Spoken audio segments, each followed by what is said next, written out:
Sa Maynila, kilala si Ethan Vergara bilang isa sa pinakabatang negosyanteng bilyonaryo. Sa edad na 30, hawak niya ang isang malaking kumpanya sa real estate na paborito ng mga mamumuhunan. Lahat ng bagay sa buhay niya ay planado, mabilis at laging abala. Ngunit sa likod ng marangyang bahay, mamahaling sasakyan at mga taong laging bumubunyi sa tuwing dumadaan siya, may kakaibang katahimikan sa loob niya. Madalas siyang nakatiig sa malalawak na bintana ng opisina habang pinapanood ang mga taong nagmamadali sa kalsada. Iniisip kung saan kaya siya nagkamali at bakit tila wala ng saya ang bawat tagumpay. Isang gabi ng Sabado, pagkatapos ng isang event kung saan siya ginawaran bilang Entrepreneur of the Year, hindi siya dumiretso sa bahay. Sa halip, nagmaneho siya palabas ng syudad. Walang direksyon, walang destinasyon. Nais lang niyang maramdaman ang hangin, makalayo sa ingay ng syudad. Habang binabaybay niya ang madilim na daan papuntang probinsya, abala siya sa pag-iisip ng mga bagay na matagal na niyang tinatago. Ang pagod, ang pagkalito, at ang pakiramdam na parabang wala ng saysay ang lahat ng ito. Habang patuloy siyang nagmamaneho sa maulang kalsada, biglang may lumitaw na ilaw ng flashlight sa gilid ng daan. Bago pa man siya makapreno, narinig niya ang malakas na kalabog. Nasagi niya ang tricycle ng isang matandang madre. Mabilis siyang bumaba, kabado, at nanginginig ang kamay. "Diyos ko, ayos lang po ba kayo?" sabi niya habang tinutulungan ang matanda. Bumagsak ang ilang kahon ng mga donasyon. May mga delata, tinapay, at ilang gamot. Sa kabila ng pagkabigla, ngumiti ang madre. "Ayos lang, iho. Medyo nadulas lang siguro ako sa ulan." Laking hiya ni Ethan. Pilit niyang pinulot ang mga gamit habang patuloy sa paghingi ng tawad. "Ako po ang may kasalanan. Pakiusap, hayaan niyo po akong ihatid kayo sa kung saan man kayo pupunta." Sa una ay tumanggi ang madre, ngunit nang makita niyang hindi titigil si Ethan, pumayag din ito. Habang nasa biyahe, napansin niya ang simpleng pananamit ng matanda, ang maamong mukha nito, at ang kapayapaang tila matagal na niyang hindi nararanasan. "Sa kumbento lang, iho, sa dulo ng kalsadang ito," mahinahong sabi ng madre. Pagdating nila sa kumbento, ipinakilala ng matanda si Ethan bilang taong nakabangga sa kanya, ngunit tumulong din. Nagpasalamat ang mga madre at inimbitahan siyang pumasok para makapagpahinga saglit dahil malakas pa rin ang ulan. Doon unang nasilayan ni Ethan ang loob ng kumbento. Puting pader, maayos na hardin, at mga babaeng abala sa pagtahi at pag-abayos ng donasyon. Tahimik, ngunit ramdam ang kabutihan at disiplina ng bawat isa. Habang nakaupo sa maliit na mesa, nagdala ng tsaa ang isang batang madre. "Salamat po sa tulong ninyo sa aming Mother Agnes," mahinahon niyang wika. Tumango si Ethan at ngumiti. "Wala pong anuman, ako po dapat ang magpasalamat. Natutunan kong may mga taong nagsasakripisyo para sa iba." Hindi niya alam kung bakit, ngunit sa unang pagkakataon, naramdaman niyang payapa ang kanyang puso. Ang batang madre ay ipinakilala bilang Sister Marian. Mahinahon ang kanyang kilos at sa bawat salitang binibitawan, tila may lambing at kababa ang loob.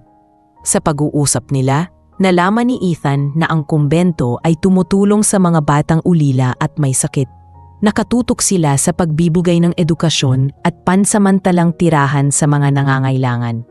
Habang pinakikinggan niya ito, napaisip siya kung gaano kaliit ang kanyang mga naibibigay sa kabila ng laki ng kanyang yaman. Nang humupa ang ulan, nagpaalam na siya. "Salamat po sa pagtanggap ninyo. Pasensya na ulit sa nangyari." Ngumiti si Mother Agnes. "Walang problema, hiho. Siguro ay may dahilan kung bakit tayo nagtagpo. Minsan, pinapadpad tayo ng Diyos sa lugar na hindi natin inaasahan para lang makakita ng liwanag." Hindi agad nakasagot si Ethan. Tila may kakaibang bigat at ginhawang sabay niyang naramdaman sa mga salitang iyon. pagbalik niya sa syudad, hindi mawawala sa isip niya ang kumbento. Sa gitna ng mga pulong at tawag, paulit-ulit niyang naiisip ang mga ngiti ng mga madre at ang katahimikan ng paligid. Habang nakaupo sa kanyang opisina, napansin niyang may ilang litrato ng bagong proyekto, mga gusali, hotel at resort. Ngunit wala ni isa sa mga iyon ang nakapagbigay sa kanya ng ganong kapayapaan. Kinagabihan, habang nakatingin siya sa city lights mula sa teras, muling bumalik sa isip niya ang mga sinabi ng matandang madre. May dahilan kung bakit tayo nagtatagpo. Sa unang pagkakataon, pakiramdam niya ay may kulang na dapat niyang balikan. Hindi dahil sa aksidenteng naganap, kundi dahil may bahaging ng sarili niya na tila naiwan sa kumbento. Isang bahagi na matagal nang naghahanap ng katahimikan at tunay na dahilan para mabuhay. At sa gabing iyon, sa gitna ng katahimikan ng syudad, nagpasya siyang muling bumalik sa lugar na iyon. Hindi bilang bilyonaryong negosyante, kundi bilang isang simpleng taong gustong matutong maramdaman muli kung ano ang tunay na kabutihan. Pagkaraan ng ilang araw, hindi na mapakali si Ethan. Kahit anong gawin niya sa opisina, hindi mawala sa isip niya ang kumbento sa paanan ng bundok. Parang may tinig na paulit-ulit na bumubulong sa isip niya na kailangan niyang bumalik. Sa gitna ng mga pulong at tawag, madalas siyang natitigilan. Iniisip kung kamusta na kaya ang mga madre. Hindi niya maintindihan kung bakit ganoon na lang ang hatak ng lugar na iyon sa kanya. Marahil dahil sa kapayapaang naramdaman niya roon, o baka dahil sa batang madre na si Sister Mariane. Sa hindi niya maipaliwanag na dahilan, ay naiiba sa lahat ng babaeng nakilala niya noon. Isang linggo ng umaga, nagpasya siyang bumiyahe muli papunta sa kumbento. Wala siyang sinabihan, ni hindi niya dala ang kanyang driver. Siya mismo ang nagmaneho, dala ang ilang kahon ng grocery at gamot. Pagdating niya sa maliit na arko ng kumbento, bumungad sa kanya ang tanawin ng mga madre na nag-aayos ng mga halaman at ilang batang naglalaro sa gilid ng bakuran. Huminto siya sa tapat ng gate at bago pa man siya makababa, may batang sumigaw ng si Kuya Ethan sabay turo sa kanya. Nagulat siya, naaalala pala siya ng mga bata. Lumabas si Sister Mary Ann, suot pa rin ang kanyang puting belo at may hawak na timba ng tubig. Saglit silang nagkatitigan, parehong nagulat ngunit tila may kasamang tuwa sa kanilang mga mata. Ikaw pala yan, Mr. Vergara. Mahina nitong sabi habang lumalapit. Hindi ko akalaing babalik ka pa. Mumiti si Ethan. Hindi ko rin akalaing mamimiss ko itong lugar na to. Sagot niya. Nagpasya akong magdala ng ilang gamit. Wala namang masama, di ba? Saglit siyang tiningnan ni Sister Mary Ann bago ngumiti. Kung galing sa puso, wala, sagot nito.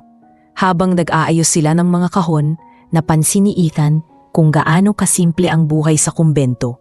Walang cellphone na nagri-ring, walang mga taong nagmamadali. Ang tanging ingay ay ang kaluskos ng dahon at halakhakan ng mga bata. Ipinakita ni Sister Marian sa kanyang paligid. Ang maliit na kapilya, ang hardin ng gulay at ang lumang gusali kung saan tinutuluyan ang mga ulila. Dito kami araw-araw, wika nito habang nilalakad nila ang bakuran. Minsan mahirap pero masaya. Kasi kahit pagod, alam mong may silbi ang ginagawa mo. Habang nakikinig siya, napaisip si Ethan sa sarili. Sa lungsod, araw-araw siyang abala sa pagpapalago ng negosyo. Pero dito, ang mga tao abala sa pagtulong. Wala silang inaasahang balik. Wala silang pakialam sa kita. Napansin niyang madalas ngumiti si Sister Marian kahit sa gitna ng pagod. Ang mga mata nito ay kalmado. At sa tuwing tumatawa ito, tila may liwanag na bumabalot sa buong lugar. Sa loob-loob niya napangiti rin siya. Bihira siyang makaramdam ng ganitong ginhawa.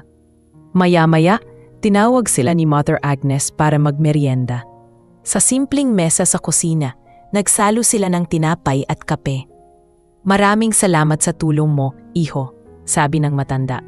Madalas na may bumibisita dito na galing sa syudad. Tumango si Ethan. Sa totoo lang po, gusto ko lang makita ulit ang lugar. Parang may kapayapaang hinahanap ako na dito ko lang nakita. Nagkatinginan ang mga madre at napangiti. Baka tinatawag ka lang ng katahimikan, sagot ni Mother Agnes. Minsan, kahit ang pinakamayaman, kailangan ding magpahinga ang kaluluwa. Pagtatapos kumain, nagboluntaryo si Ethan na tumulong maglinis ng bakuran. Tinawanan siya ni Sister Marian. Sigurado ka bang marunong ka magwalis ng dahon? Biro nito. Marunong naman siguro ako kahit papaano. Tugon niya, sabay kuha ng walis tingting. Sa unang pagkakataon, nakita ni Ethan ang sarili na naglilinis, pinagpapawisan at natatawa. Ang mga bata ay nagtutulungan at paminsan-minsan ay ginagaya siya, sabay sigaw na, "Si Kuya Ethan, marunong pala." Napailing na lang si Sister Marian pero halatang natutuwa rin. Nang matapos sila, naupo sila sa lilim ng punong mangga. Tahimik lang silang dalawa. Pinagmamasdan ang langit na unti-unting nagiging kahel habang lumulubog ang araw. Bihira akong mapakali sa ganitong lugar, sabi ni Ethan habang nakatingin sa langit. Pero dito, parang gusto kong tumigil sandali. Saglit siyang tiningnan ni Sister Marian. Baka kasi hindi mo kailangan ng isa pang proyekto. Baka kailangan mo lang ng kapahingahan, napangiti si Ethan sa sinabi niya. Siguro nga, pero nakakatawa lang. Hindi ko alam kung bakit mas masarap makausap ang isang madre kaysa sa mga negosyante kong kaibigan. Tumawa si Sister Marian. Siguro kasi hindi ako makikipag-negotiate. Hindi mo ako tayang suyuin ng pera. Pareho silang natawa, ngunit sa loob ni Ethan, may kakaibang damdamin na unti-unting umuusbong. Hindi iyon basta paghanga lang. Para bang may bagay sa ngiti ni Sister Marian na nagbibigay sa kanya ng liwanag na matagal na niyang hinahanap. Sa kabilang banda, alam niyang hindi niya dapat hayaang madala siya sa ganitong pakiramdam. Ang babae sa harap niya ay isang madre at siya ay isang taong sanay makuha ang gusto. Ngunit ngayong gabi, unang beses niyang naramdaman na may bagay siyang hindi dapat angkinin, isang damdamin na dapat igalang. Pag-alis niya sa kumbento kinagabihan, hindi niya alam kung kailan siya babalik. Pero sa bawat kimbot ng sasakyan niya pababa ng bundok, dala-dala niya ang alaala ng mga ngiti, ang tamoy ng kape sa kusina at ang payapang boses ni Sister Marian. Sa unang pagkakataon sa matagal na panahon, natulog siyang may ngiti sa labi, hindi dahil sa tagumpay, kundi dahil may natagpuan siyang kapayapaan sa lugar na hindi niya akalaing makapagpapabago sa kanya. Lumipas ang ilang araw wala nang muling makauwi si Ethan, pero hindi pa rin siya mapakali. Parang may kulang sa araw niya tuwing hindi niya nakikita ang kumbento o naririnig man lang ang mahinahong tinig ni Sister Marian. Sa bawat pagpupulong niya sa opisina, sa bawat presentasyon na pinupuri ng mga kasamahan niya, palaging may saglit na katahimikan sa loob niya. Parang habang tumatanggap siya ng papuri, mas lalo niyang nararamdaman na may hinahanap siyang hindi niya mahawakan. Isang umaga, habang tinititigan ang baso ng kape sa mesa, napabuntong hininga siya. Siguro kailangan ko lang ng hangin, bulong niya sa sarili. Ngunit sa totoo lang, alam niyang gusto niya lang bumalik sa lugar kung saan unang beses siyang nakaramdam ng tunay na kapayapaan. Kinabukasan, muli niyang tinahak ang daan papuntang kumbento. Pagdating niya roon, sinalubong siya ng mga batang naglalaro sa bakuran. Tumakbo ang ilan at agad siyang nilapitan. "Kuya Ethan, bumalik ka!" sigaw ng isa habang humahawak sa laylayan ng polo niya. Napatawa siya at marahang hinaplos ang buhok ng bata. Sa malayo, nakita niyang si Sister Marian ay abala sa pag-aayos ng mga halaman. Nang mapansin siya ng madre, sandali itong natigilan. Tapos ay ngumiti ng mahinahon. "Akala ko hindi ka nababalik," sabi nito habang nilalapitan siya. Hindi mo kami sinabihan." Ngumiti si Ethan. "Hindi ko rin alam na babalik ako. Basta parang kailangan ko lang maramdaman ulit itong lugar." Saglit na natahimik si Sister Marian, saka tumamo. "Maraming trabaho ngayon. May mga bagong batang dumating mula sa shelter sa bayan. Kung gusto mo, Pwede kang tumulong mag-ayos ng mga kwarto, tumawa si Ethan. Kung hindi lang ako makakasira, bakit hindi? At sa araw na iyon, naging bahagi siya ng mga gawain ng kumbento. Nagpintura ng dingding, nagbuhat ng mga lumang upuan at tumulong mag-ayos ng mga libro sa maliit na silid-aklatan. Habang nagtatrabaho, napansin niyang iba ang pakiramdam niya kapag nariyan si Sister Marian. Hindi ito katulad ng nararamdaman niya noon sa mga babaeng nakakasalamuha sa lungsod. Walang halong pagnanasa, walang layunin, kundi purong paggalang at paghanga. Sa tuwing magsasalita ito, may kakaibang kalmadong bumabalot sa kanya. Minsan, sa gitna ng pagtuturo nito sa mga bata, napapahinto si Ethan at pinagmamasdan lang siya. Iniisip kung paano nagagawa ni Marian na magbigay ng ngiti sa kabila ng pagod. Isang bagay na matagal nang nawala sa kanya. Nang matapos ang araw, inaya siya ni Mother Agnes na maghapunan kasama nila. Hindi mo na kailangang umalis pa, iho. Wala namang masamang kumain dito, sabi ng matanda. Hindi na siya tumanggi. Sa hapag, nakasama niya ang mga madre at ang ilang batang ulila.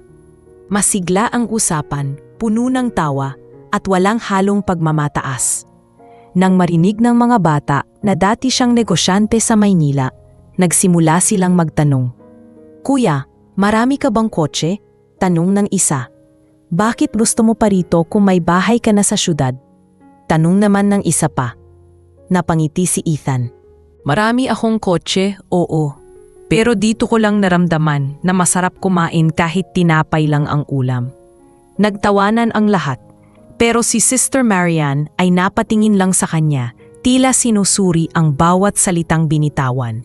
Pagkatapos kumain, habang nag-aayos sila ng mesa, tinanong nito, hindi ka ba nasasayang sa oras mo rito? Pwede mo namang ipagawa sa iba ang lahat ng ginagawa mo. Umiling si Ethan. Hindi ko alam kung paano ko ipapaliwanag, pero parang dito ako nakakakita ng totoong halaga ng oras. Kapag nasa lungsod ako, laging pera o proyekto ang iniisip ko. Dito kahit pagod ako, parang gumagaan ang dibdib ko. Napangiti si Marian, bahagyang nahihiya. Siguro kasi wala ka nang kailangang patunayan dito. Dito sapat nang tumulong. Sa sandaling iyon, tila tumugil ang lahat para kay Ethan. Ang mga salitang iyon ay tumama sa kanya na parang aral na matagal na niyang hinahanap. Hindi siya makapagsalita. Sa halip, ngumiti lang siya at tumango. Maraming salamat, sabi niya. Hindi mo alam kung gaano kalalim ang tinamaan ng sinabi mo. Kinabukasan nagpaalam na siya. Habang naglalakad palabas ng kumbento, bigla siyang tinawag ni Sister Marian. Ethan, napalingon siya. Salamat sa tulong mo kahapon, sabi nito. Hindi madalas na may bumabalik dito para lang tumulong. Sana kung sakali, bumalik ka ulit. Pero hindi dahil kailangan namin, kundi dahil gusto mo. Tumango si Ethan. Babalik ako. Hindi ko pa siguro kayang ipaliwanag kung bakit, pero babalik ako. Habang nagmamaneho siya paalis, nakaramdam siya ng kakaibang saya. Hindi na iyon kagaya ng saya na dulot ng tagumpay sa negosyo, kundi saya ng taong nakatagpo ng dahilan para muling huminga ng malalim. Sa bawat pag-ikot ng gulong ng kanyang sasakyan, alam niyang hindi na iyon ang huling pagkakataong makikita niya si Sister Marian. Ang mundo niya ay nagsisimula ng magbago mula sa isang bilyonaryong pagod sa buhay tungo sa isang lalaking unti-unting natututo kung ano ang ibig sabihin ng tunay na kapayapaan. Lumipas ang ilang linggo mula ng huling pagbisita ni Ethan sa kumbento. Habang mas lumalalalim ang ugnayan niya sa mga madre, nagsimula ring mapansin ng ibang tao sa paligid ang madalas niyang pagpunta ron. Ang mga gwardya ng kumbento, ang mga batang ulila, maging si Mother Agnes, napansin ang pagdadalas ng pagbisita ng bilyonaryong lalaki. Sa bawat pagdating niya, dala niya ang ngiti, mga gamit para sa mga bata, at kung minsan, mga materyales para sa pagpapaayos ng mga lumang siyid. Ngunit sa kabila ng mga kabutihang ginagawa niya, may mga matang nagsisimulang magtanong. Lalo na nang mapansin nilang madalas siyang nag-uusap ng matagal kay Sister Marian. Isang hapon, habang nag-aayos si Sister Marian ng mga halaman sa hardin, lumapit si Mother Agnes. Tahimik ang matanda, ngunit malalim ang tono ng kanyang boses. "Marian," sabi niya, "napapansin kong madalas kang kausap ni Mr. Vergara." Napayuko si Marian, hindi dahil sa takot, kundi dahil sa pagkalito. "Oo po, Mother. Madalas po siyang tumulong. Wala naman pong masama roon, hindi po ba?" Tumingin sa kanya ang matanda. "Wala ngang masama sa pagtulong, anak. Pero tandaan mo, may mga bagay na marupok. Ang puso, kahit gaano katatag sa dasal, minsan natutuksong tumibok sa paraang hindi inaasahan." Hindi agad nakasagot si Marian. Sa mga sumunod na araw, napansin ni Ethan na tila lumalayo ang loob ni Marian. Hindi na ito masyadong nakikipag-usap. Hindi na siya numingiti tulad ng dati. Kapag magkasalubong sila sa bakuran, simpleng tango at mahinang magandang araw na lang ang ibinibigay nito. Naramdaman ni Ethan ang pagbabago. Isang umaga, nadatnan niya itong nagdidilig ng halaman, kaya't nilapitan niya. "Marian," mahinahon niyang wika, "may nasabi ba akong masama? Parang nag-iba ka nitong mga araw."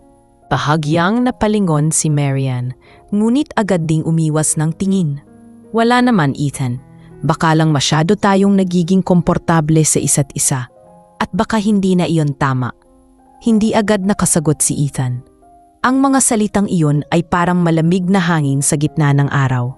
"Kung may nagawa akong dahilan para malagay ka sa alanganin, patawarin mo ako," sabi niya. "Wala akong masamang intensyon. Gusto ko lang makatulong." Tumango si Marian, pero ramdam ni Ethan na may dingding na sa pagitan nila. "Alam kong mabuti kang tao," wika ng madre. "Pero kailangan kong maging maingat. Hindi ako pwedeng maging dahilan para pagdudahan ang layunin ng kumbento." Kinagabihan, nagtagal si Marian sa kapilya. Nakaluhod siya sa harap ng krus, mahigpit ang pagkakahawak sa rosaryo. Tahimik niyang inusal ang panalangin, humihingi ng kaliwanagan sa damdamin niyang hindi niya maipaliwanag. "Panginoon," bulong niya, "kung ito'y pagsubok, bigyan mo ako ng lakas na wag madala. Hindi ko alam kung ito'y pagmamahal o pagkalinga, pero ayokong masira ang panata ko sa inyo." Sa labas ng kapilya, naroon si Ethan, tahimik na nakatingin mula sa malayo. Hindi sinasadyang marinig ang ilang piraso ng kanyang dasal. Sa sandaling iyon, naunawaan niya, hindi siya dapat manatili roon. Ang bawat hakbang niya patungo sa kumbento ay tila nagdadala rin ng alon ng pagkakagulo sa katahimikan ng lugar. Kinabukasan, hindi nagpakita si Ethan. Wala ring mensahe o tawag. Lumipas ang mga araw at unti-unting napansin ni Marian ang pananahimikan ng paligid. Sa mga oras na dati ay naririnig niya ang boses nitong nag-aalok ng tulong sa mga bata. Tanging tunog ng hangin na lang ang kasama niya. Ngunit sa halip na gumaan ang loob niya, lalo siyang nabahala. Bawat araw na lumilipas, parang may bahaging nawawala sa kanya. Sa tuwing magdidilig siya ng halaman sa umaga, napapatingin siya sa gate. Para bang umaasang may dadaan ulit na puting sasakyan. Isang gabi, habang nag-aayos ng mga gamit ang mga madre, nilapitan siya ni Mother Agnes. "Tahimik ka nitong mga araw, anak," sabi ng matanda. "Hindi ba't dapat ay mas masigla ka ngayong malapit na ang pista?" Pilit siyang ngumiti. "Pagod lang po siguro, Mother." Tiningnan siya nito ng diretsyo. "Alam kong mahirap pigilan ang puso, pero tandaan mo, kung totoo ang damdamin, hindi kailangang itago.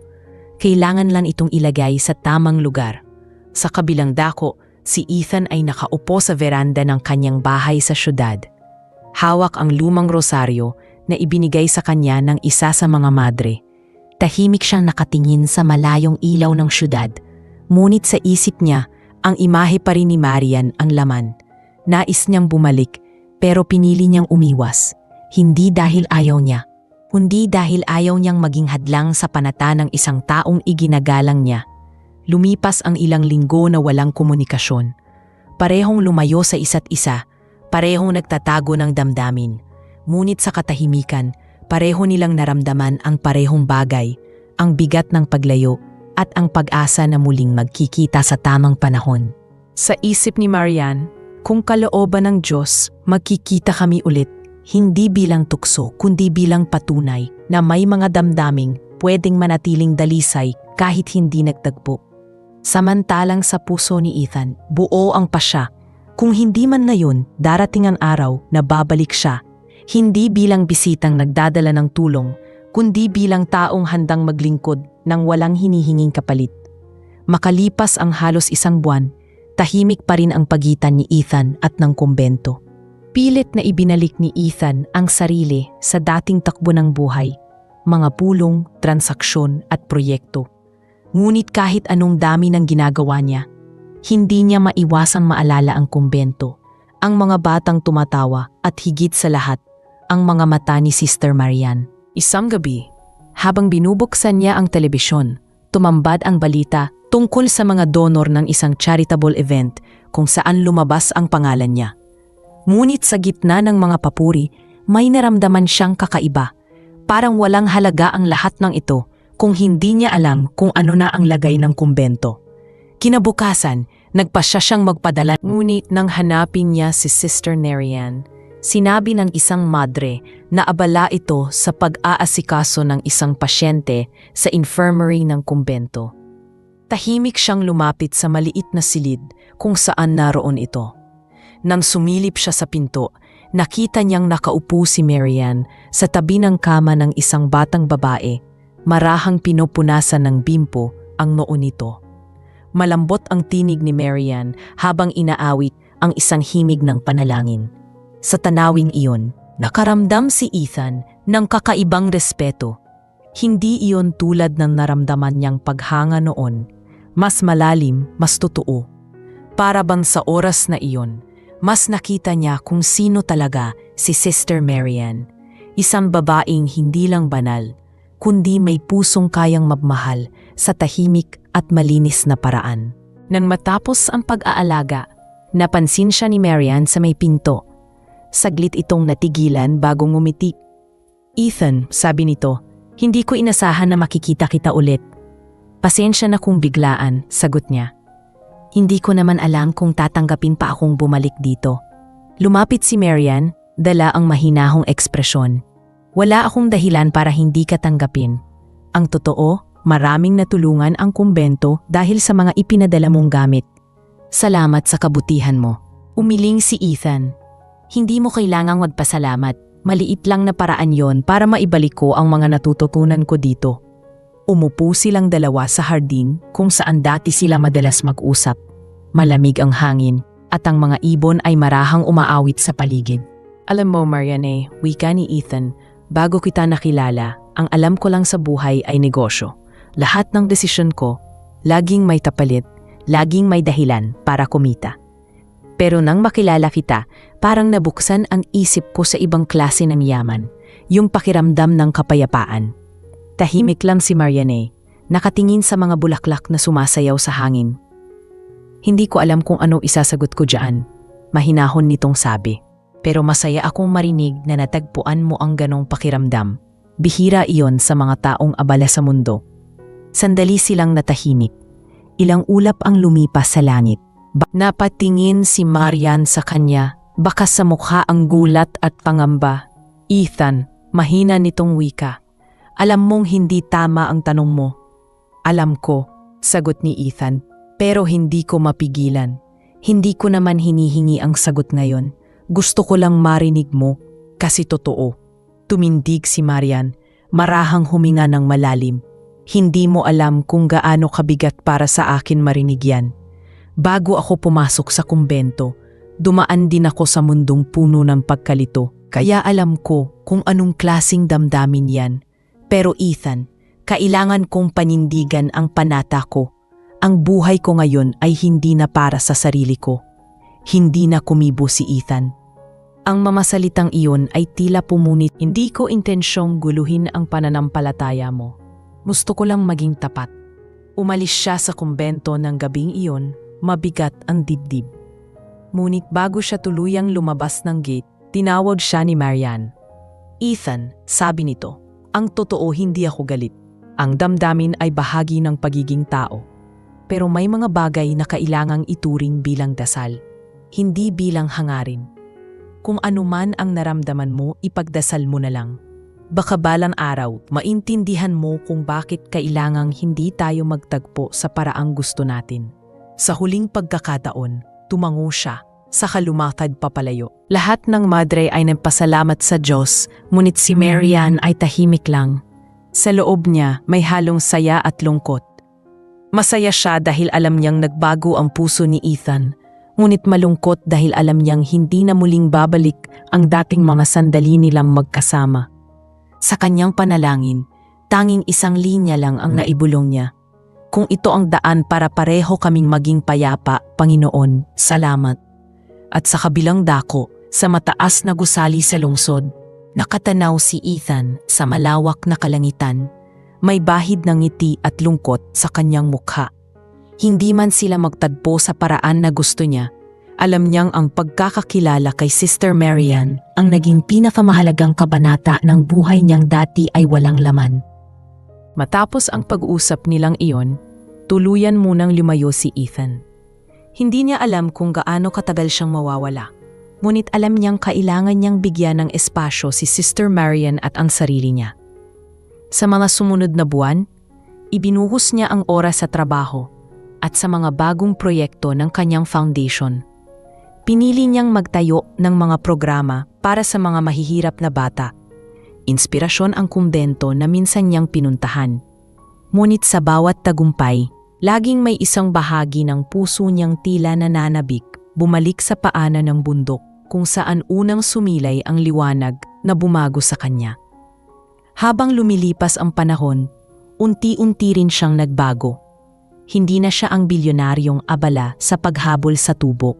Madalas na siyang nakikitang naglalakad sa mga komunidad, kasama ang mga taong tinutulungan niya. Minsan, sa isang feeding program, napatingin siya sa isang batang babaeng may hawak na rosaryo.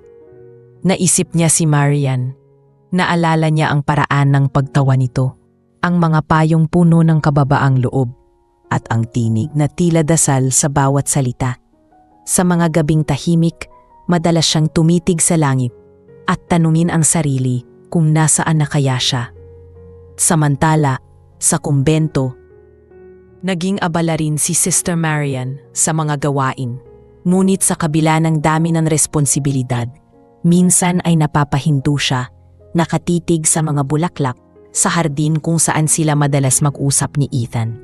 Hindi na niya ito nakita mula nang umalis ito. Pero hindi niya ring makalimutan ang mga salitang binitiwan nito bago tuluyang lumayo.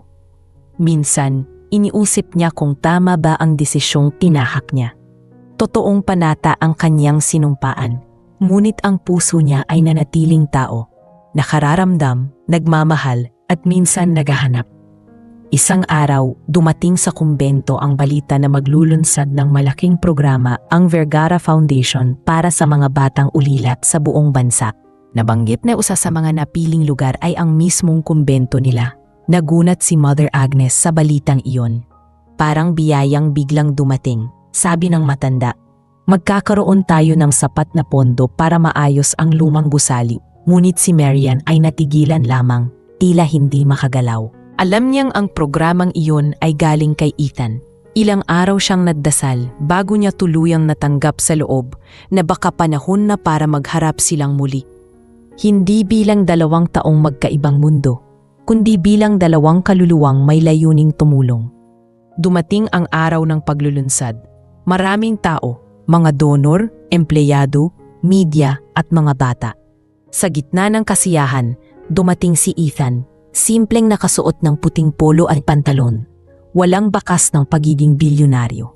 Umakbang siya sa bakuran ng kumbento at sandaling huminto. Naramdaman niya ang pagbalik ng lahat ng alaala. Ang hangin, ang mga bata, at ang hardin kung saan unang tumibok ang kanyang puso sa paraang hindi niya maintindihan noon.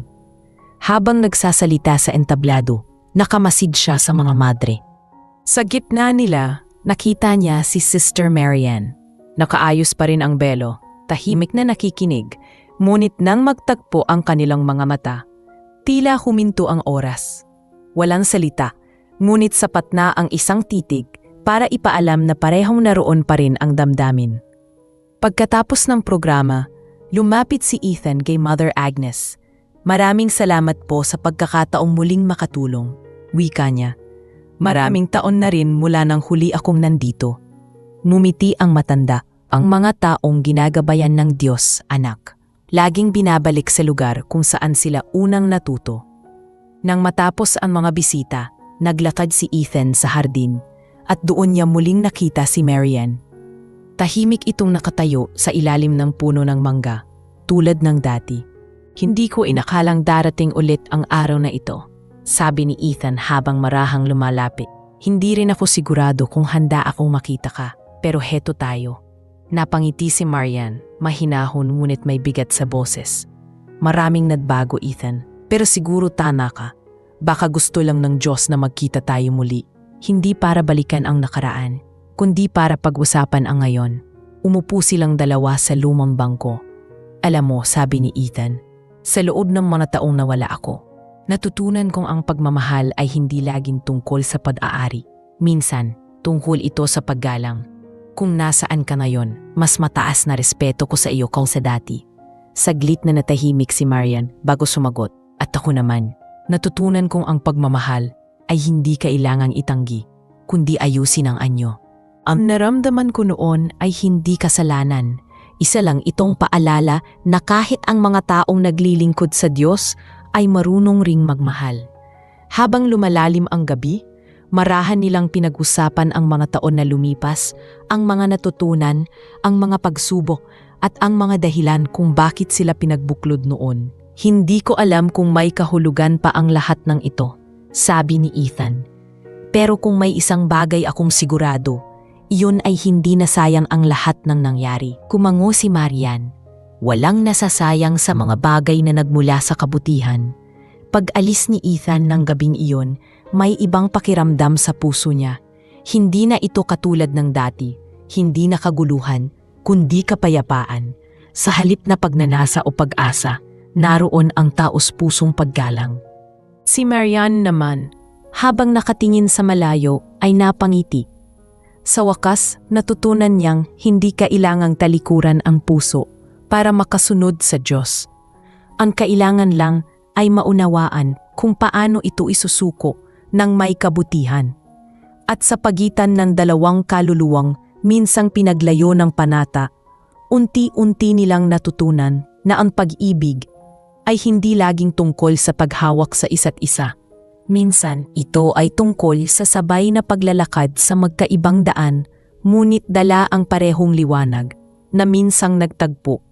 Mula nang muling magkita, sina Ethan at Sister Marian, tila nagkaroon ng bagong direksyon ang buhay ng dalawa.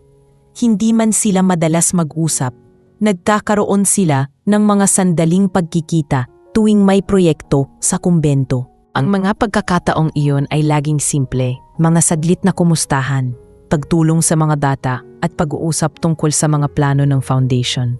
Ngunit sa likod ng bawat simpleng ngiti at salitang binitawan, pareho nilang nararamdaman ang tahimik na damdaming pilit nilang itinatago. Hindi na ito katulad ng dati na puno ng pangamba o pagkalito. Ngayon, mas malinaw na sa kanila na may dahilan ang lahat ng pinagdaanan nila. Habang lumalalim ang ugnayan ng foundation at ng kumbento, unti-unting napalapit ang mga tao kay Ethan. Sa tuwing dumarating siya, tinutulungan siya ng mga madre at ng mga bata sa paghahanda ng mga aktibidad. Nakikita siya ng mga bata bilang haligi ng pag-asa. At si Marian, pagamat tahimik, ay hindi maitago ang paghangang nararamdaman sa tuwing nakikita niya ang dating bilyonaryong abala sa mundo. Ngayon mas payapa, mas totoo, at mas marunong magpakumbaba. Isang hapon, matapos ang isang outreach event, inabutan ni Ethan si Marian sa loob ng maliit na silid-aklata ng kumbento. Abala ito sa pag-aayos ng mga lumang libro at mga gamit ng mga bata. "Parang hindi ka na nagpapahina," sabi ni Ethan habang dahan-dahang lumapit. Numiti si Marian at tumingin sa kanya. "Sanay na siguro. Kapag naglilingkod, hindi mo namamalayan ang pagod. Umupo si Ethan sa tabi ng mesa. Pinagmamasdan ito. Hindi ko pa rin alam kung paano mo nagagawa yan. Ang magbigay ng lahat ng oras mo sa iba nang hindi naghihintay ng kapalit. Ngumiti si Marian. Ngulit sa likod ng ngiting iyon ay may bahagyang lungkot. Siguro kasi iba ang kapalit na hinahanap ko. Hindi ko hinahanap ang ginhawa o papuri. Ang gusto ko lang ay maramdaman na may kabuluhan ang bawat araw. Tumingin siya kay Ethan, marahang ngumiti. Ganyan din ang dahilan mo noon, hindi ba? Gusto mong maramdaman ulit na may saysay ang lahat. Tumango si Ethan. Oo, at kung tutuusin, dito ko lang natagpuan yun. Tahimik silang pareho. Sa labas, maririnig ang tawanan ng mga bata habang naglalaro sa bakuran.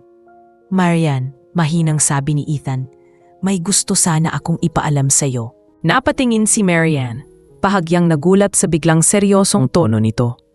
Ano iyon? Plano kong palawakin pa ang foundation. Gusto kong magdayo ng isang sentro para sa mga ulila at matatandang may sakit. At gusto kong kayong mga madre ang manasiwa roon. Nanlaki ang mata ni Marian. Ethan, malaking proyekto iyon. Baka masyado namang malaki para sa atin. Ngumiti si Ethan. Hindi ito tungkol sa laki o gastos. Ito ay tungkol sa layunin. Gusto kong ang lugar na yon ay maging tahanan para sa mga nawalan. Hindi lang ng pamilya, kundi ng pag-asa. Napayuko si Marian, marahang napangiti. Kung iyon ang hangarin mo, susuportahan ka namin. Ngunit sa ilalim ng ngiti niya, may kaba sa puso niya. Alam niyang bawat hakbang na ginagawa ni Ethan palapit sa kanila ay parang paalala ng nakaraan, ng damdaming pilit niyang nilimot. Kinagabihan, matapos umalis ni Ethan, nanaili si Marian sa kapilya. Nakaluhod siya sa harap ng krus, muling humihingi ng gabay. Panginoon, bulong niya, kung ang lahat ng ito ay plano mo, bigyan mo ako ng lakas na manatiling matatag. Huwag mo akong hayaang maligaw. Sa bawat salitang iyon, naramdaman niya ang isang kakaibang katahimikan.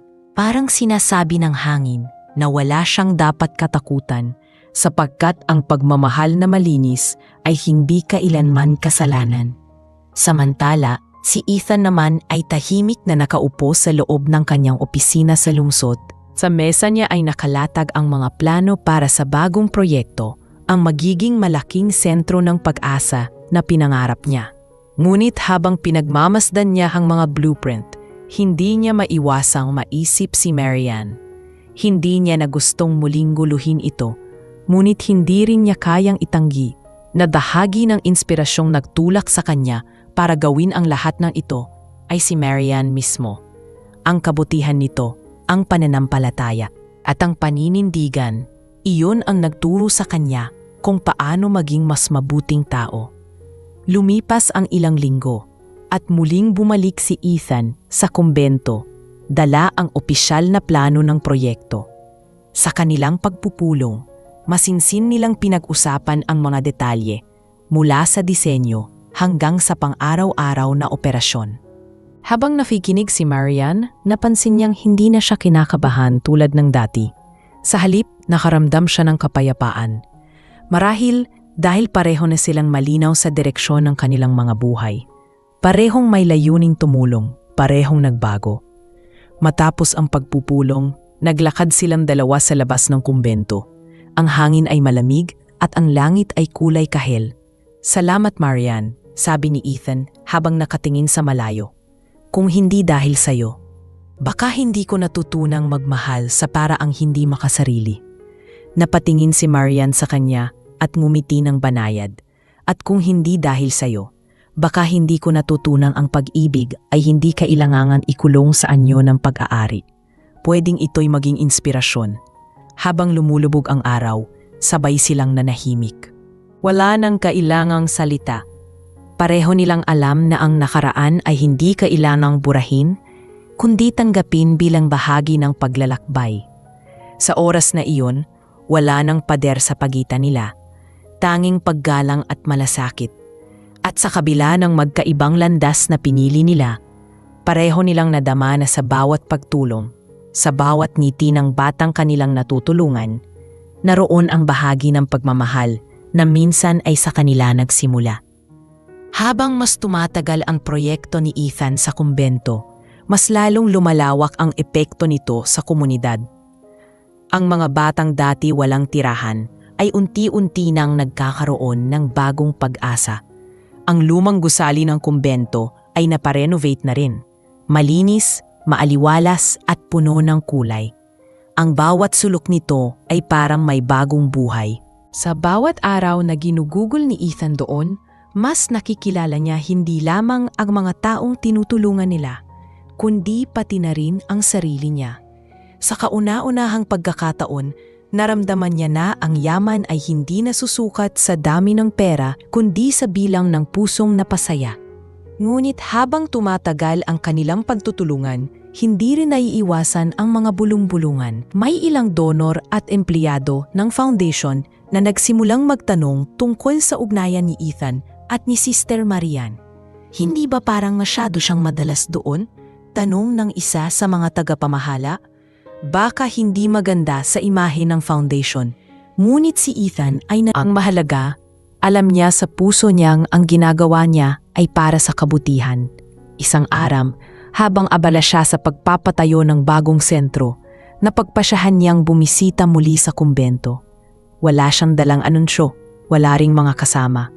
Nais lang niyang makita kung kumusta na ang lahat. Pagdating niya, sinalubong siya ng mga bata. May ilan pang yumakap sa kanya, tila matagal na siyang hindi nakita. Kuya Ethan, tapos na po yung bagong silid? Gusto niyo pong makita? Masiglam sabi ng isa. Napangiti siya at sumama sa kanila. Habang nililibot ang kumbento, napansin niya si Marian sa may bulwagan, tinutulungan ang isang matandang madre na maglakad. Saglit siyang huminto at pinagmasdan ito. May kung anong katahimikan sa paraan ng pagkilos ni Marian. Malambot, marangal at may kakaibang ningning sa mga mata. Nang mapansin siya ni Marian, ngumiti ito. Ang bihira mo nang magpakita. Akala ko, busy ka na sa bagong proyekto mo. Medyo, sagot ni Ethan. Pero namiss ko lang itong lugar, lalo'y na kayong lahat dito. Mabuti naman, tugon ni Marian. Mas maganda na nakikita kang abala sa pagtulong kaysa sa nakatali sa opisina. Pareho silang natawa at sa sandaling iyon, nawala na naman ang lahat ng bigat sa paligid. Naglakad sila sa hardin tulad ng dati at nagkwentuhan tungkol sa mga bata, sa mga bagong plano ng kumbento at sa mga pagsubok na kinakaharap nila. Ngunit habang naglalakad sila, biglang umulan. Tumakbo sila patungo sa maliit na kubol sa tabi ng simbahan. Basang-basa ang kanilang mga balikat, ngunit pareho silang natawa sa sitwasyon. Hindi ko akalain na ganito pa rin dito, sabi ni Ethan habang pinupunasan ang buhok. Walang tinagbago. Ang hangin, ang ulan, pati yung amoy ng lupa. Parehong-pareho. Ngumiti si Marian at sumagot. Siguro kasi may mga bagay na hindi kailangang magbago. Tulad ng katahimikan ng lugar na to. Kahit ilang taon ang lumipas, pareho pa rin. Tahimik silang pareho. Sa pagitan ng mga patak ng ulan at mga tunog ng kampana sa malayo, naroroon ang katahimikan na dati nilang pinagtatakhan. Ngunit ngayoy pareho na nilang naiintindihan. Marian, sabi ni Ethan, halos pabulong. May mga bagay akong hindi nasabi noon.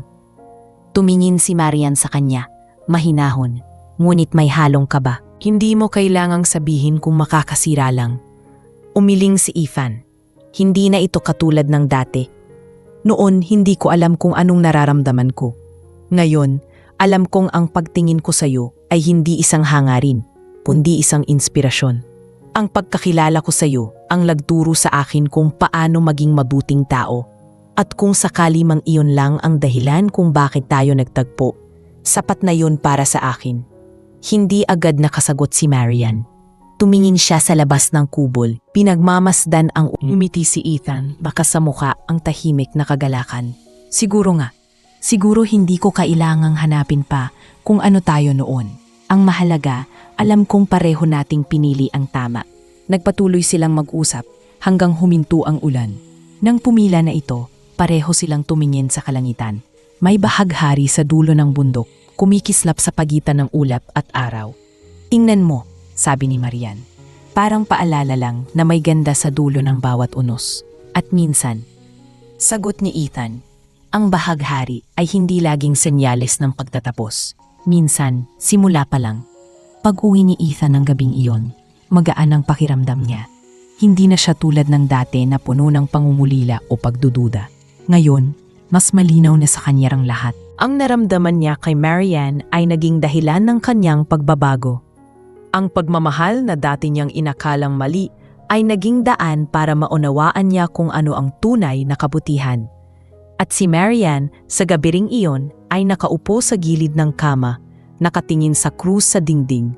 Marahan siyang napangiti at bulong niya sa sarili, "Salamat Panginoon, dahil may mga taong dumarating hindi para baguhin ang panata ko, kundi para ipaalala kung bakit ko ito pinili. Sa parehong sandali, parehong payapa ang kanilang mga puso, hindi dahil nagtagpo sila sa pag-ibig, kundi dahil sabay nilang natutunan na ang tunay na pagmamahal ay hindi kailangang pag-aariin. Sapat na itong maramdaman at ibahagi ng walang hinihinging kapalit." Pagkalipas ng ilang buwan, naging mas maayos at kilala na ang sentrong itinayo ng foundation ni Ethan kasama ng kumbento. Dumami ang mga batang natulungan at mas marami rin ang mga voluntaryong gustong maglingkod. Ang proyekto ay hindi na lamang tungkol sa donasyon o materyal na tulong. Naging daan ito para sa mga tao na makahanap ng direksyon sa buhay, tulad ng nangyari kay Ethan. Madalas ay tumutungo siya roon tuwing weekend. Hindi bilang bilyonaryo o pinuno ng foundation, kundi bilang simpleng volunteer na nag-aayos ng mga gamit, nakikipaglaro sa mga bata at minsan ay tumutulong magtanim sa maliit na hardin ng kumbento. Ngunit sa kabila ng mga tagumpay, may isang balitang bumago sa takbo ng lahat. Isang hapon, tinawag si Sister Marian ni Mother Agnes sa loob ng opisina. Dayon, mahinahon nitong sinabi, "Marian, kailangan kang lumipat sa kumbento sa Mindanao. Kailangan doon ng mga taong tulad mo. Maraming batang nangangailangan ng tulong." Napatigil si Marian. Hindi siya agad nakasagot. Ang paglipat ay hindi niya inaasahan. Alam niyang tungkulin niya ang maglingkod saan man siya ipadala. Ngunit sa loob ng ilang taon, dito na siya nasanay. Dito niya natutunan ang tahimik na uri ng kaligayahan. At higit sa lahat, alam niyang sa lugar na ito siya natutong magpatawad, magmahal, at tumanggap ng sarili. Kinagabihan, nanatili siya sa kapilya ng mas matagal kaysa dati. Sa ilalim ng malamlam na liwanag ng kandila, marahan niyang pinikit ang mga mata. "Panginoon," bulong niya, "kung ito ang daan na gusto mong tahakin ko, gagawin ko. Pero sana, bigyan mo ako ng lakas na tanggapin ang mga bagay na iiwan ko." Sa labas, tahimik ang buong kumbento. Wala siyang alam na sa mga oras ding iyon, nakatanggap si Ethan ng tawag mula kay Mother Agnes. "Anak," sabi ng matanda sa kabilang linya, "may ibabalita ako. Ililipat na si Sister Marian sa Mindanao. Gusto ko lang malaman mo bago ka pa makarinig sa iba." Natahimik si Ethan. Parang humigpit ang dibdib niya. "Kailan po?" tanong niya. "Sa loob ng 2 linggo. Sagot ni Mother Agnes. "Alam kong magiging mahirap para sa kanya, pero iyon ang kailangan." Hindi nakasagot si Ethan. Sa buong magdamag, hindi siya mapakali. Naisip niyang wala naman siyang karapatang pigilan ang isang taong piniling ialay ang buhay sa Diyos. Ngunit hindi rin niya maiwasang masaktan. Ang ideya na hindi na niya makikita si Marian ay tila nag-iwan ng malalim na puwang sa puso niya. Kinabukasan, maagang bumiyahe si Ethan patungo sa kumbento. Pagdating niya, abala ang lahat sa paghahanda ng mga gamit para sa mga bata. Nakita siya ni Marian at bahagyang ngumiti. Bagaman halata ang pag-aalangan sa mga mata nito. "Ethan," mahinahon niyang bati. "Ang aga mo ngayon." "Narinig ko ang balita," sagot ni Ethan. "Aalis ka na raw." Napatigil si Marian, napayuko. "Oo, utos ng Mother Superior. Kailangan daw doon ng tulong." Marami raw mga batang inilikas mula sa lugar na nasalanta ng bagyo. Tumingin siya sa kanya, may bahagyang lungkot sa tinig. Ganito talaga ang buhay namin. Laging handang umalis kung saan kami kailangan. Tahimik lang si Ethan. Maaari ba akong tumulong sa paghahanda mo? Tanong niya. Tumango si Marian. Siyempre, lahat ng tulong ay laging malugod naming tinatanggap. At sa buong maghapon, tinulungan ni Ethan ang mga madre mag-ayos ng mga kahon ng gamot, mga damit at mga pagkain para sa mga bata sa Mindanao. Habang nag-aayos, paminsan-minsan ay nagkakatinginan sila ni Marian at sa bawat tingin may mga salitang hindi nila kayang sabihin. Nang matapos ang araw, naglakad silang dalawa sa hardin. Tulad ng dati, ang paligid ay tahimik. Tanging mga kuliglig lang ang maririnig. Hindi ko alam kung kailan kita muling makikita, sabi ni Ethan. Baka hindi na rin, tugon ni Marian, may mapait na ngiti. Pero wag mong isipin na mawawala ako. Ang mga itinuro ko sa'yo, dala mo na iyon. At ang mga ginawa mong kabutihan, yon ang paraan para manatili ako sa paligid mo. Hindi alam ni Ethan kung ano ang dapat niyang sabihin. Sa halip, inabot niya ang maliit na rosaryo sa bulsa niya. Pilak iyon, may ukit na salamat. Ito, sabi niya, ibigay mo sana sa mga batang makakasama mo para maalala nila na may mga taong naniniwala pa rin sa kabutihan. Tinanggap iyon ni Marian, nangingilid ang luha. Salamat Ethan, at salamat sa lahat ng itinuro mo sa akin.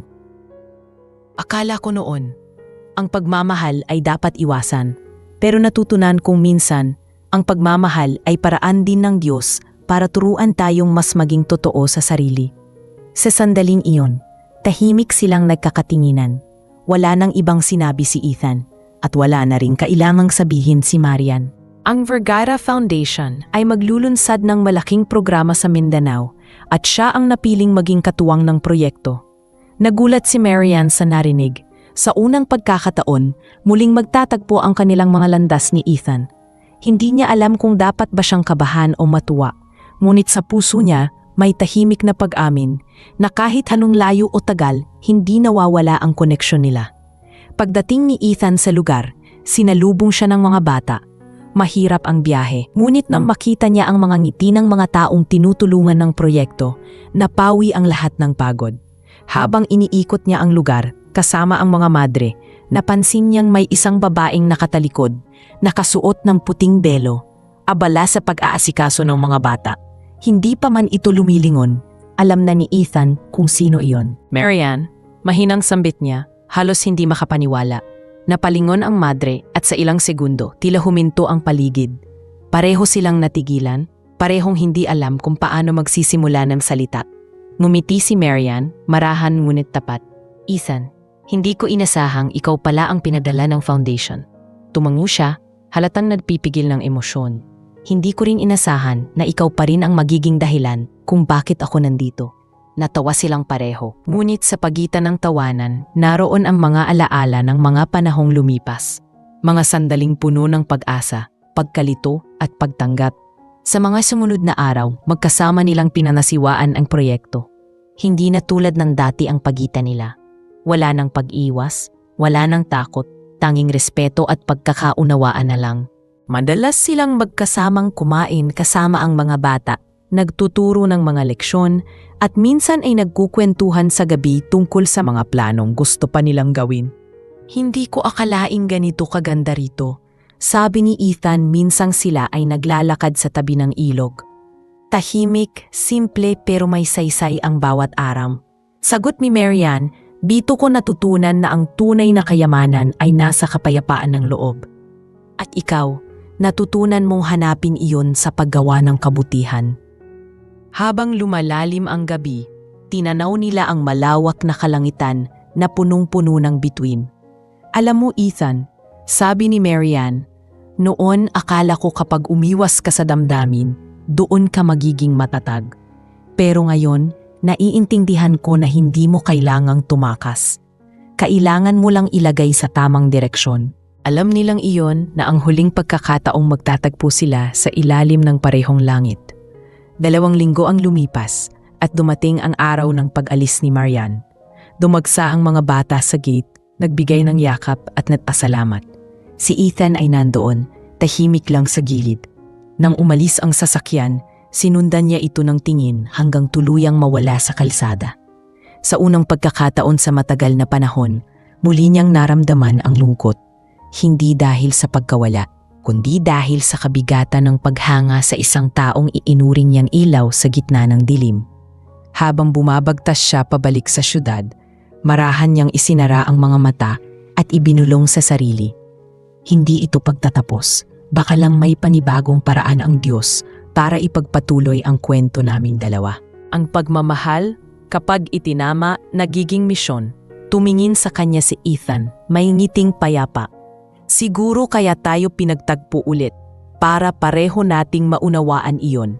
Sa mga sumunod na linggo, naging matagumpay ang proyekto. Naging mas malawak ang tulong ng foundation at maraming pamilya ang natulungan.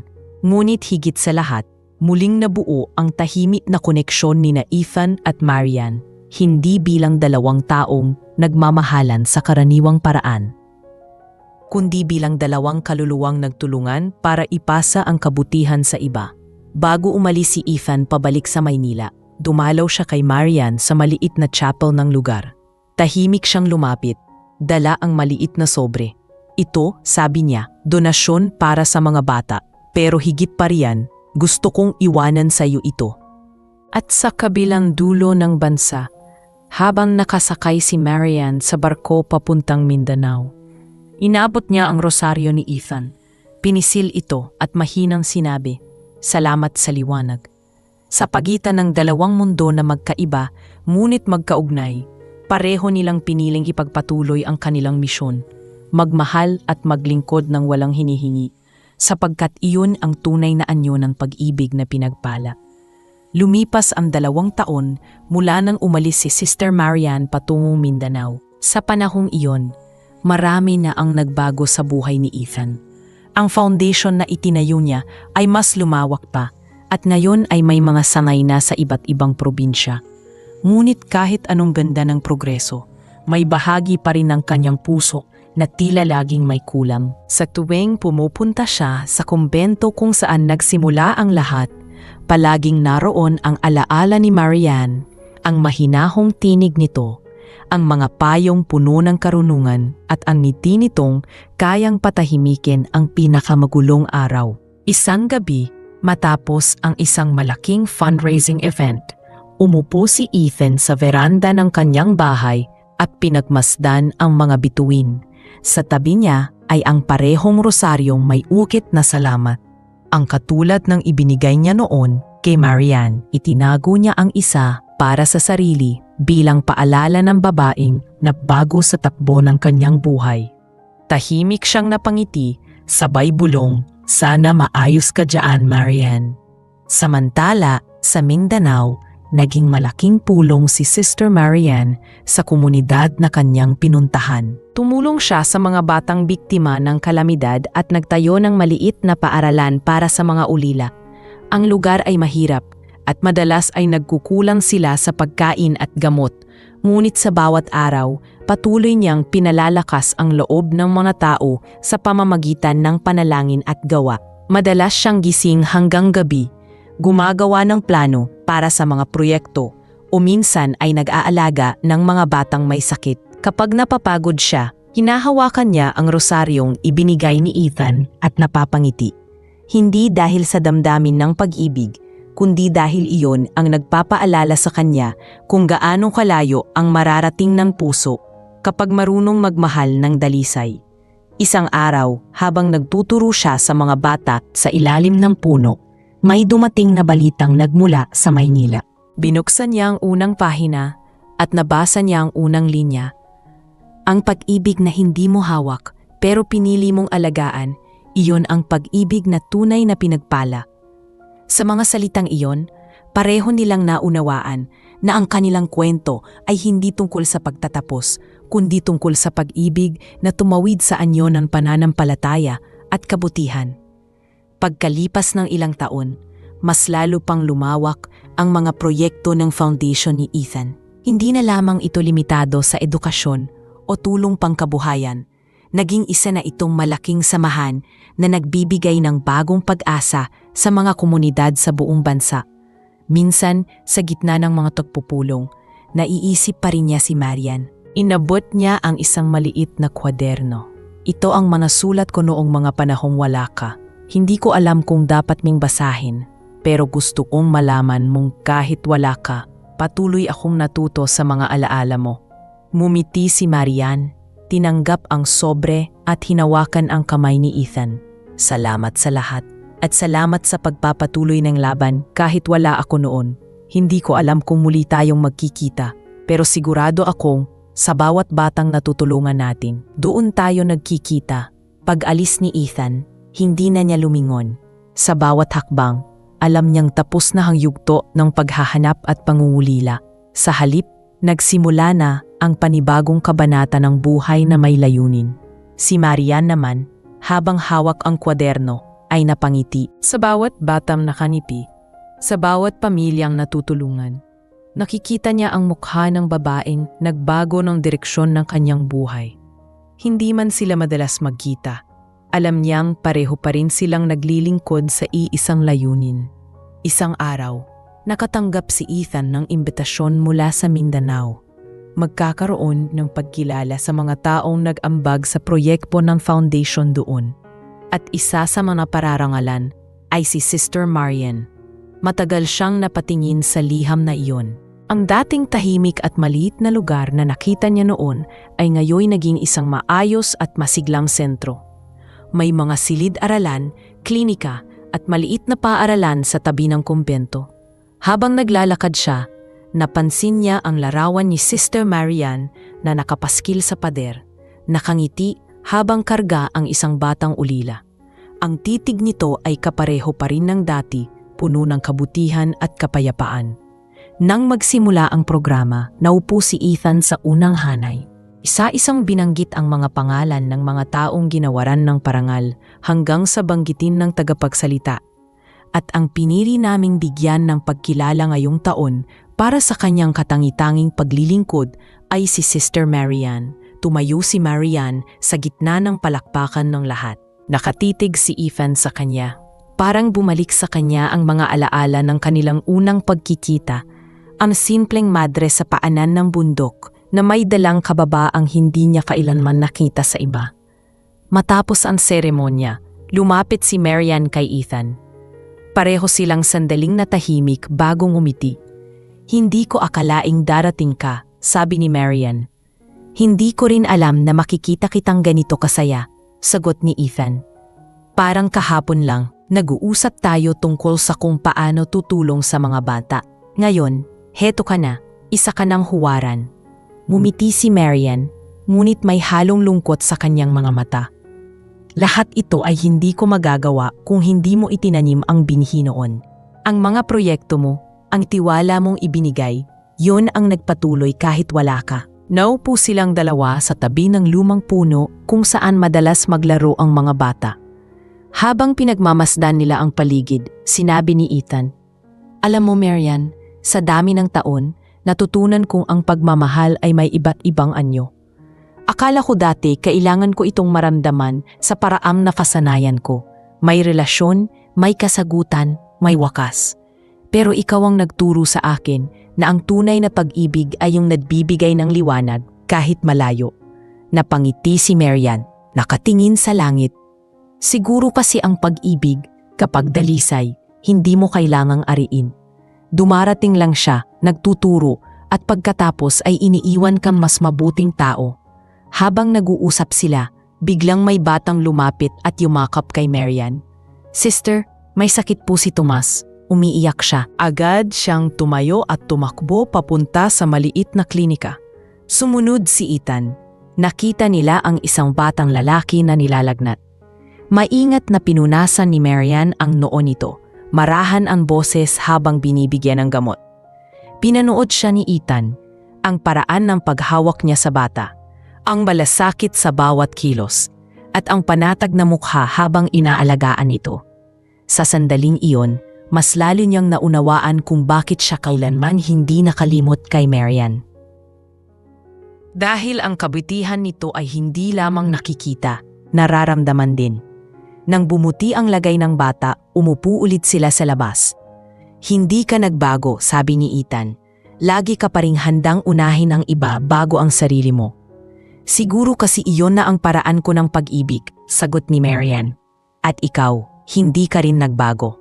Laging handang tumulong, laging nandyan kapag kailangan. Tumawa si Ethan. Siguro pareho tayong hindi nagbago. Pareho pa rin tayong pinipiling magmahal sa paraang tama. Kinagabihan, nagkaroon ng simpleng salo-salo sa loob ng kumbento. Kumanta ang mga bata at nagtawanan ang mga madre. Si Ethan, tahimik lang na nakaupo sa tabi ni Marian. Pinagmamasdan ang saya sa paligid. Alam mo, sabi niya, noon, iniisip kong baka pagsisisihan ko ang hindi ko nasabi lahat ng nararamdaman ko sa'yo.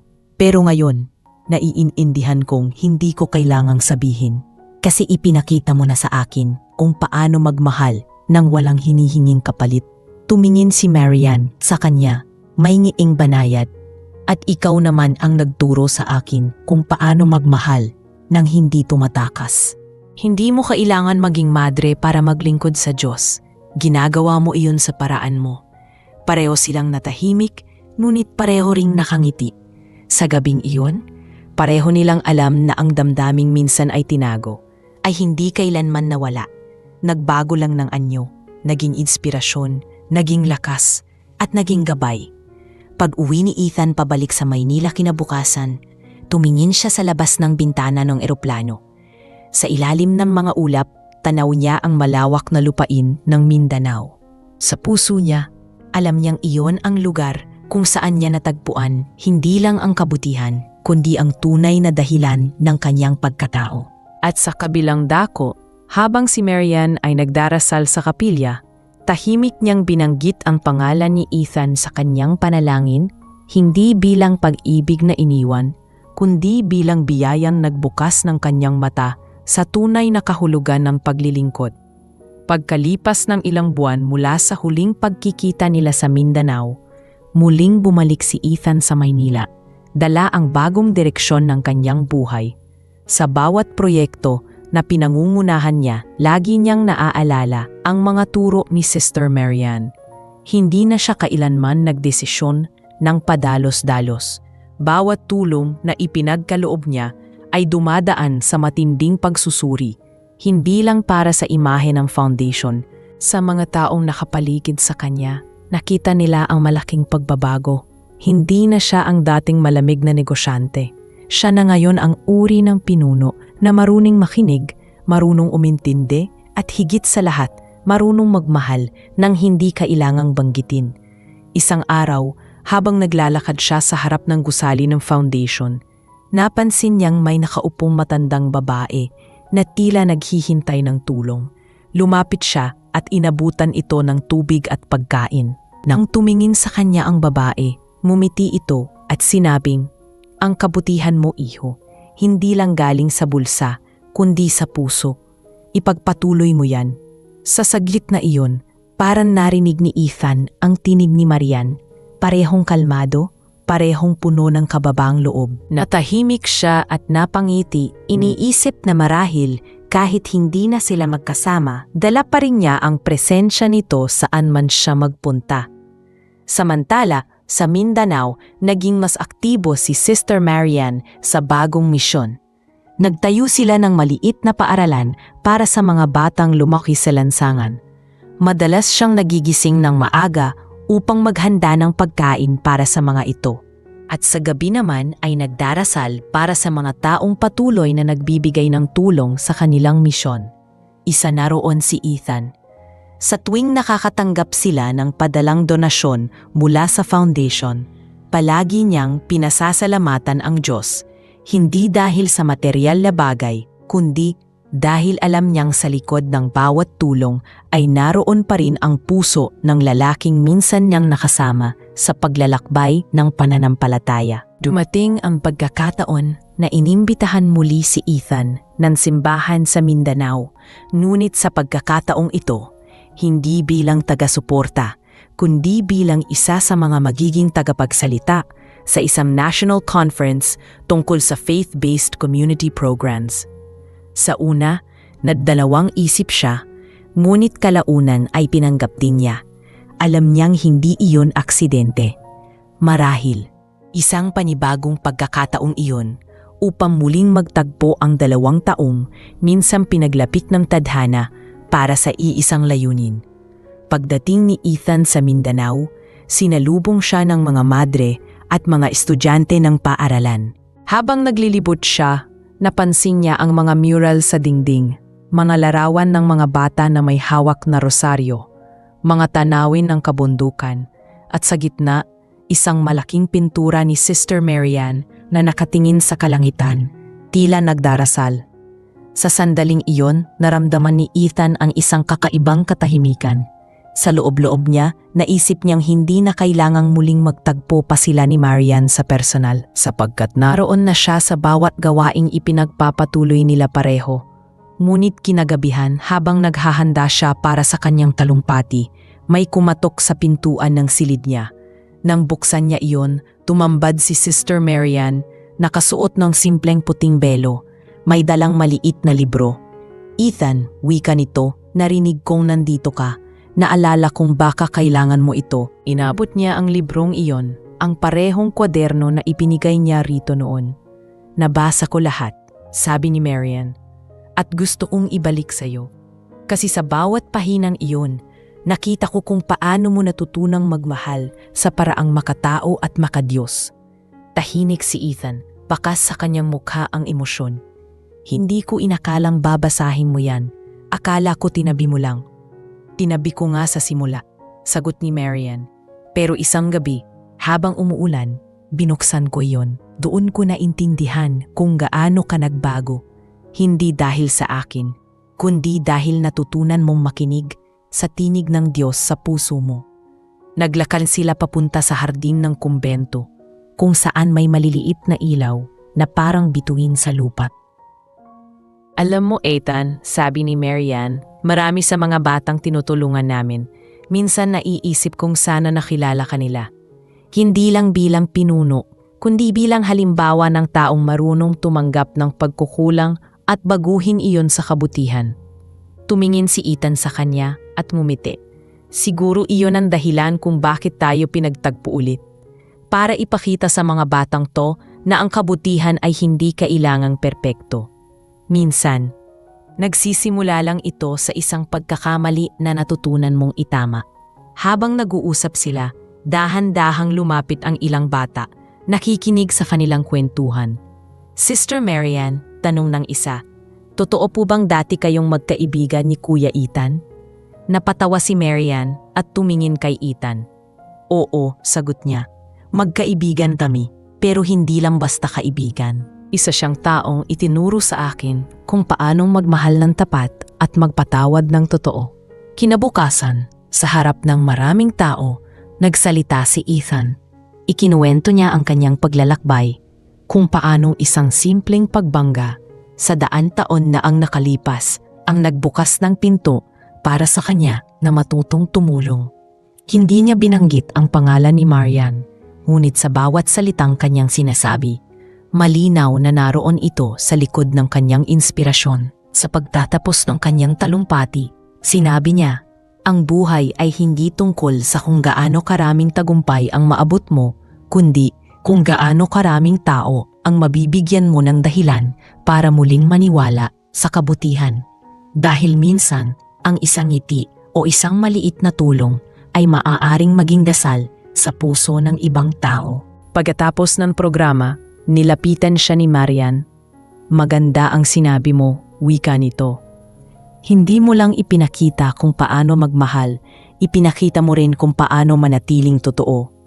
"Ikaw ang nagturo niyan sa akin," sagot ni Ethan.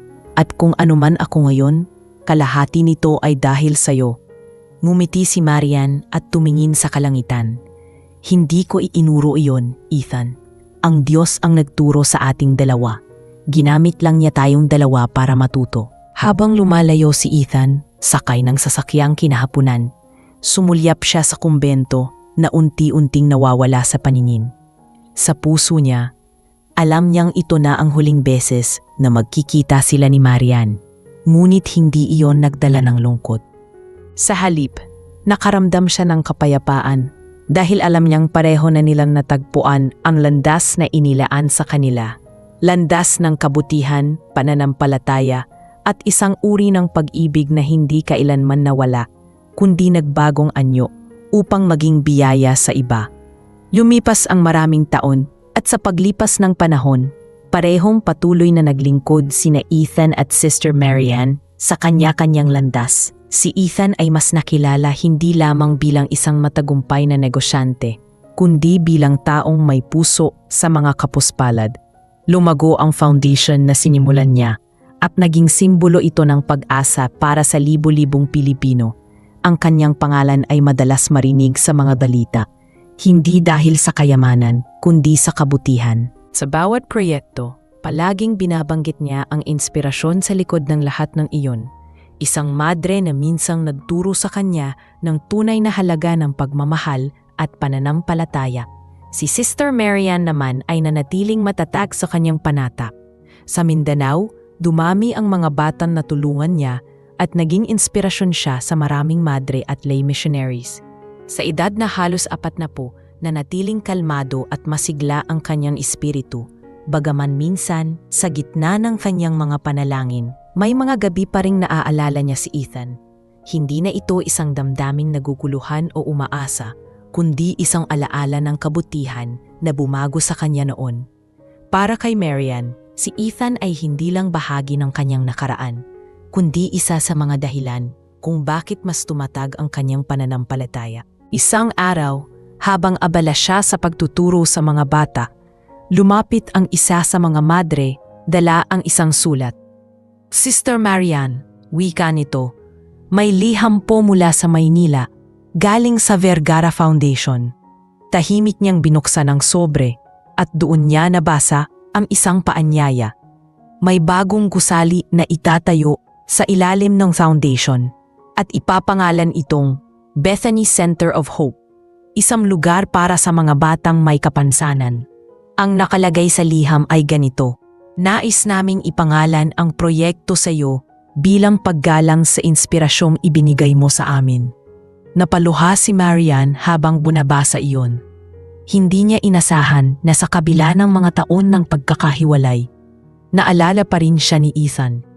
Hindi bilang babaeng minahal niya noon, kundi bilang simbolo ng kabutihan na minsan ay pinagsaluhan nila.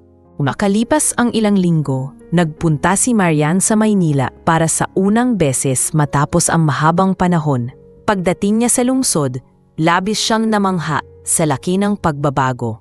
Ang mga gusali ng foundation ay mas malalaki na at mas maayos. Nang dumating siya sa opisina ni Ethan, sinalubong siya ng sekretarya at agad siyang pinapasok.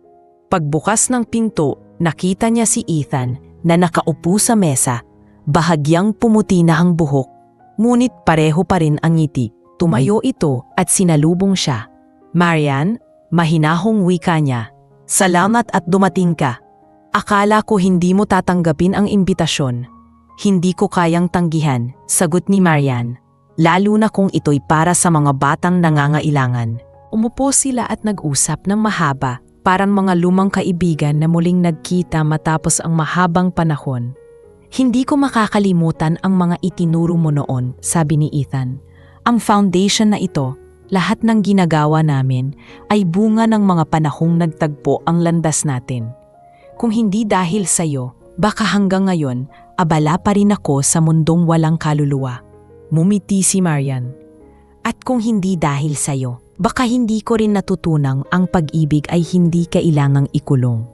Ang mga tao minsan dumarating sa buhay natin hindi para manatili, kundi para ipaalala na kaya nating magmahal at magbago.